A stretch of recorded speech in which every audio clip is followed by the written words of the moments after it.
Hi everyone, Takara here from Magnificent You and my little kitty Missy, and we're talking about stress today, or actually how to de-stress. As some of you know, I had a complete stress-induced mental, emotional meltdown back in my early 30s when I was a frontline supervisor and manager in the pharmaceutical industry in pharmaceutical manufacturing. And the reason that happened is there was so much stress. I was working like 60 or more hours a week and had no option not to, right? And I also was running a whole lot of programs, my own programs, internal dialogue and things where I thought I needed to be perfect. So I was putting stress on myself, and there was a lot of external stress. There was a new software program going in plant-wide, and I was in charge of its implementation on the floor. That means there were people that were having to put information into a computer that were uncomfortable with calculators, okay? Like, it was the material handlers who brought things to the line, okay? They brought pallets to the line, and they dumped bottles into the bins so that they could then be fed out with the automated machinery. And those are the people that were going to be inputting all the data of what went to the line, what was coming off the line, and all of that for inventory purposes, right? This was a long time ago, and it was a big deal. So every 5 minutes, or more often, somebody called my name over the intercom. And so every 5 minutes, I was making a decision that was going to impact the bottom line production for the day of the entire manufacturing facility. It was very, very stressful, and eventually I went over the edge. I hit saturation, and I went over, and I couldn't really function. I couldn't work. Anyway, thankfully that company had a beautiful program where you could take extended time off. And so I got some help, and I got a lot of help, right? I got psychological help, because what happened is when I had this breakdown, at the same time what was happening is that memories of being raped surfaced. Memories of being raped surfaced. So I had known that I experienced rape when I was 18. Remember, I'm in my 30s now, right, where I'm telling this story. But I'd never felt anything around it. I'd never felt angry. I'd never felt sad. I've never felt scared. I'd never felt anything. It was just something that I closed off and never thought of again and went on with my life. It did a lot of damage. Health and a lot of other things were being impacted negatively, but that was all happening internally, subconsciously, and I didn't even know. Right? And that's some of the things that can happen when you suppress trauma, when you don't deal with trauma. It's also what can happen when you're under so much stress, you can't suppress things from the past anymore. They come spilling out everywhere. And that's what happened for me. So I got psychological assistance to overcome the rape memories. And then I also started seeing energy healers and transformational coaches who taught me how to handle stress and overcome all of this, right? So one of the most profound things that I discovered was meditation, but we'll get to that in a minute, all right? Because I want to talk a little bit about some of the things that can happen when you are under a whole lot of stress. So I want to go through a few symptoms that I found online to just help you maybe self-diagnose if you're under too much stress, right? So some negative consequences of feeling stressful. What I'm about to share with you, I got at the Mayo Clinic online, okay? But ways that it can impact your physical body. You can have headaches. You can get muscle tension or pain, actual physical pain. You can have chest pains. You can feel tired all the time, which I absolutely did. When I wasn't working, I was sleeping. And that was my life during that whole period of my life. That's the only way I could handle the stress, is I was sleeping all the time. There can be a change in your sex drive. Yikes. You can have a stomach upset, and I ended up with ulcers.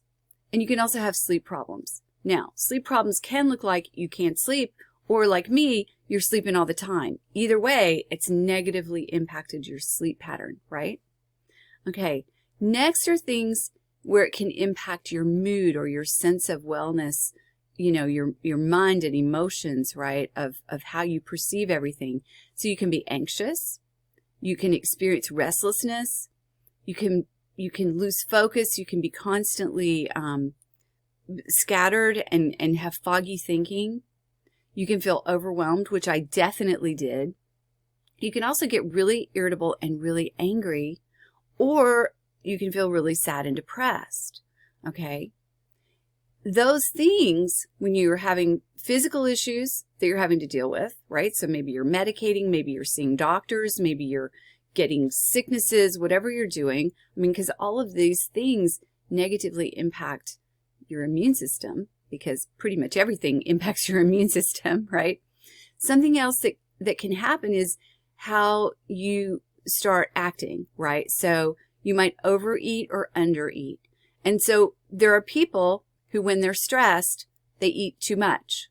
Or people like me, when they're stressed, we don't eat at all. We lose our appetite completely.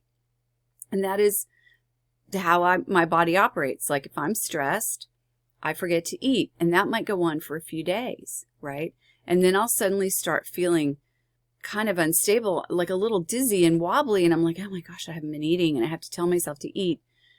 You don't ever want to go that far. You don't ever want to have to get to the point where you have to tell yourself you should be eating something, or tell yourself you shouldn't be eating something if you're overeating under stress. You want to notice the symptoms beforehand, right? You can also, as we mentioned, you can be angry, but you can be really just be angry at this and angry at that and shouting and all these things. You can start to utilize addictions like tobacco or alcohol or drugs. You might withdraw from your social life, or out in public in social experiences, you might be behaving very differently. And you'll be taking less care of yourself, so you won't be exercising because you don't have the energy for that, right? So those are some of the things that when you're under a lot of stress, those are the things that can happen to you. So I wanted you to be aware of those signs because it's really important. When I had an ulcer, that was a sign that I probably should have been looking at my stress level and doing something about it. But when I was having that, I was quite young. I didn't know what I didn't know, okay? But those are things that can happen physically, mentally, emotionally, and how you're behaving in the world. And those are telltale signs that you can look out for. So what I wanted to share with you are some of the ways that I've discovered that can really help you with managing stress, right? And if I had known some of these while I was in engineering and manager positions, then I might have not needed to leave the corporate world, because ultimately that's what I ended up doing. Now, for me, that was a beautiful thing. I mean, who needs to work 60 hours a day or a week? It wasn't 60 hours a day, but it just felt like it, right? Who needs that, right? Life is too short to give all your time and attention to something like bringing in an income. Like, there's a lack of balance there. So one of the things you want to work on is balance, work-life balance. So there was a really famous book many years ago. I mean, it still comes out. It's called What Color Is Your Parachute? And the guy who wrote that book also wrote another book. Because I loved What Color Is Your Parachute so much, and it helped me, figure out my career early on, I decided to read this other book by him called The 3 Boxes of Life. I don't even know if that book still exists, but ultimately what that book said is that you need to have equal amounts of work, play, and learning in your life, okay? Now, what I would suggest is that you actually need 4 things to be in balance. You need work, play, learning, and just being. Just doing nothing, not having an agenda, just spending time sitting and watch the river go past if that makes you happy, right? Something that is very, very helpful when you're stressed is to spend some time in nature. And to do it in silence and to just be and hear the sound of birds or, the sound of water going over rocks in a stream. Those are amazingly soothing to the soul. And they've even done studies that listening to nature sounds for like 2 hours really shifts some things physiologically for you in your physical body and how it functions, right?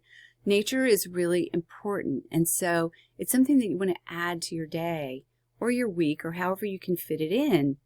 But you need these things. So if you're working all the time, or if you're learning all the time and never playing and never being, like that's not a balanced life. So that's one of the first things to look at is, are you in balance? Another thing to look at is, are you taking good care of your physical body?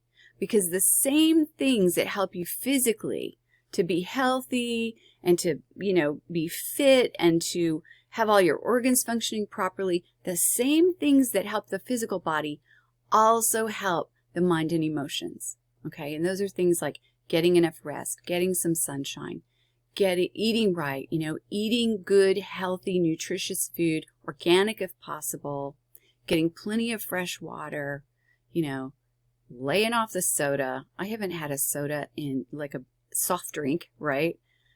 In years. I gave up soft drinks. I'm trying to think what year it was. I was in my 20s. Okay, or maybe 29, right around 30. My health was terrible. I was dealing with all this stress, same kind of time period. And I learned about feeding myself better, and I started taking supplements, to enhance my immune system and help me balance out things that were out of balance. And I gave up sugar and I gave up soft drinks, and it changed my world. It changed my mood. It gave me more energy, and I became much more healthy, and I was able to start exercising. Because exercise is important, exercise, a regular exercise routine, even if it's just walking, right?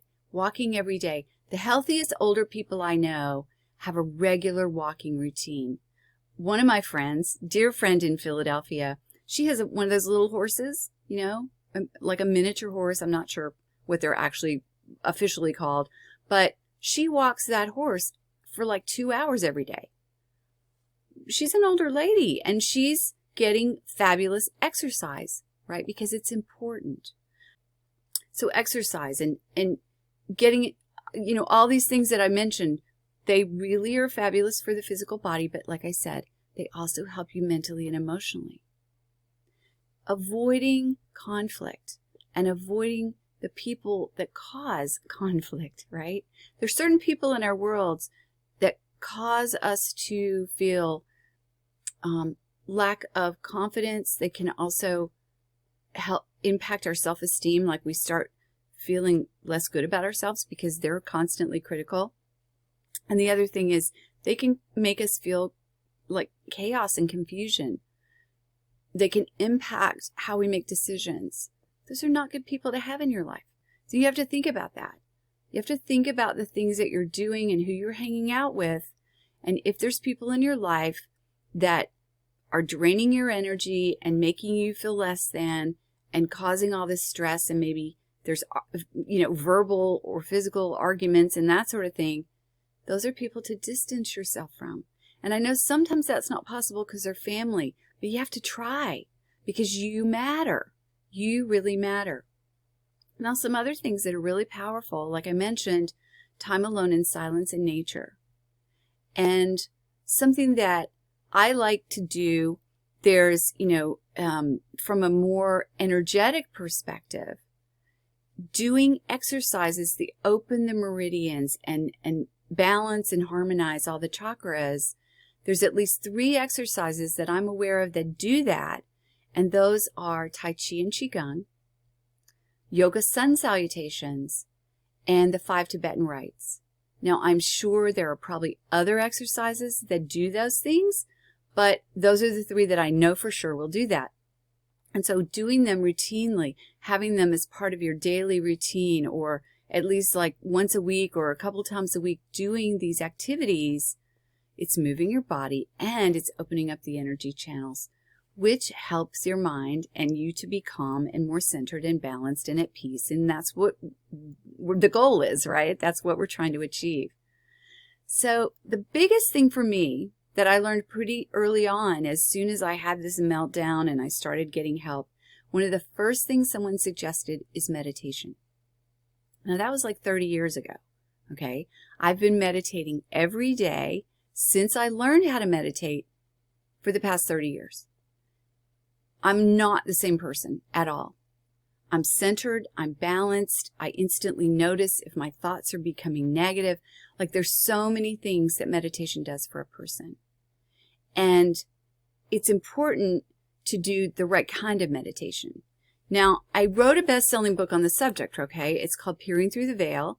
You can buy it on Amazon, and it's been around for quite a long time. It had a different cover at first, but this is the newer cover, so if you see it on Amazon and it doesn't have this cover, it's not the updated version and you want this one, okay? But in there, I wanted to look at some of the things. When I updated it after it had been out, I forget how many years it had been out, but I did like a major update where I included some statistics. I looked up the scientific research proving meditation and everything. And what I found were a lot of really great studies that they'd done. And so one of them was done at UCLA.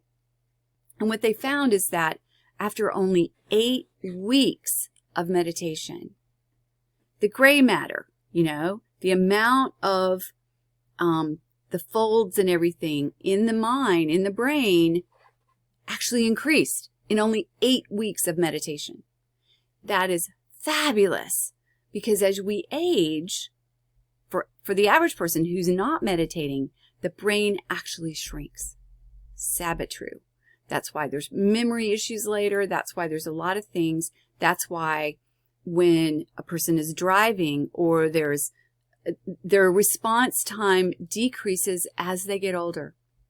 And that's why driving becomes scary if you're with somebody who's older who's driving, because something unexpected happens, like a dog runs out in front of the car or the light suddenly turns red and they don't react really fast. And that can cause accidents.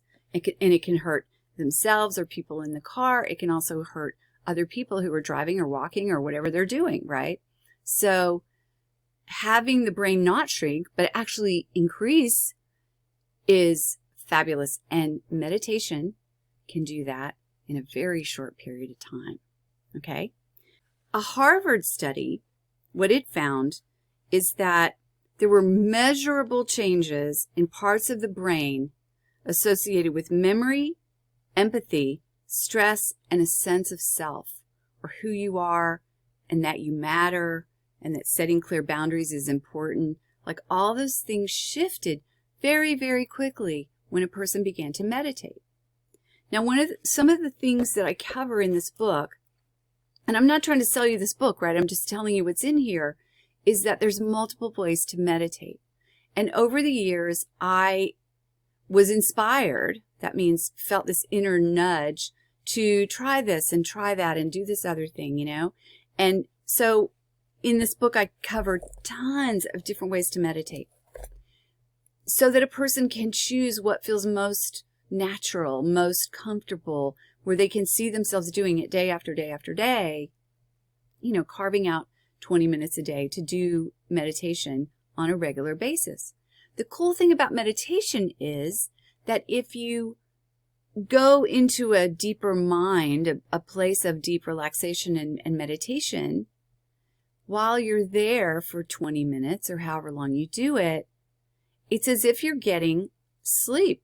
Your body relaxes and rejuvenates and de-stresses as if you'd gone to sleep and taken a nap or even slept for a long time. That's a huge benefit, right? And once you've meditated for a while, and that how long depends on who you are, right? So it could be just a few days, it could be a month or so. Everyone is different. But over time, what you find is this deep relaxation that you feel when you're in a meditation will actually spill out into the rest of your day, okay? So I feel centered and balanced and at peace and relaxed pretty much all day long. There's a few moments that, like, you know, when something unexpected happens, I might get a little tense, but then it quickly dissipates because I'm just naturally in this relaxed state. And that was not the truth before, right? It was not at all the truth before.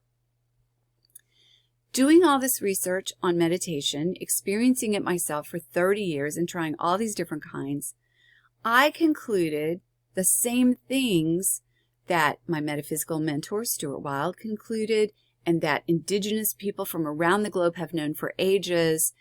And also like in Hindu cultures where they do mantras and Tibetan cultures where they do mantras, there is a brainwave state called theta. In a theta brainwave, what the body goes through before waking moments like right now, which is beta brainwave, and all the way to sleep, you're going from beta to alpha to theta to delta. Delta is totally asleep, okay? Theta is that one right before.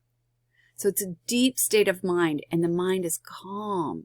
It's not having all these scattered thoughts, especially for people that have insomnia or they worry a lot, right? Their mind isn't calm. Their mind is like scattered and worried about this and thinking about that, and they can't calm down enough to sleep, okay? Theta is below that. Theta is more calm, and there's none of that going on. And they found that by sound, there's a bunch of different ways to get the sound to happen in a way that your brain will naturally slow down and entrain, it's called, to this theta brainwave. When you're in a theta brainwave, you're totally relaxed, and so is your mind. And the more you go to that theta brainwave level, the more peace you have in your world, okay? There's a bunch of other things that can happen. So these are just a few of the additional things that a regular practice of meditation can cause. And every one of these things is scientifically proven, okay? So these are benefits like experiencing greater inner peace. And as I mentioned, that's not just while you're in the meditation, but it begins to spill out into the rest of your day. Being really calm and centered, no matter what's going on, that's super important, especially for people who are stressed. Depression and anxiety are lessened. Your attention span and your ability to focus is lengthened, right? So you can do much longer like tasks where you have to stay focused for a much longer period of time if you've meditated for a little bit of, for a couple weeks, couple months, until you reach that level where your mind just naturally is able to focus longer. It's beautiful when that happens. It can lower your blood pressure. So lots of people, especially people who are stressed, are dealing with high blood pressure, right? That's one of the natural occurrences that happen when you're experiencing too much stress. Well, with meditation, it lowers your blood pressure. It's fabulous. And didn't cost anything. You don't have to take drugs. There's, if you're on prescription medication, stay on them, please, right? But when you do meditation, it helps alter and lower the blood pressure in a way that's very beneficial. Creativity definitely increases. Your ability to be more clear and the ability to make better decisions improves. For some people, pain is reduced. And we've talked about stress reduction. We've also talked about how the brain, as we are getting older, the brain naturally shrinks. But as for meditation, meditators, that doesn't happen, which is fabulous. It helps to reduce migraines, PTSD, and other things are supported. It helps people who are dealing with cancer, okay? And there's a bunch of others, but these are the ones that I felt were most important. So for me, the number one most beneficial thing if you are experiencing too much stress is to learn meditation. And I do have a program that I put together that does a bunch of guided meditations where I walk you through visualizing beautiful places in nature and using sound, which helps you get into a theta brainwave.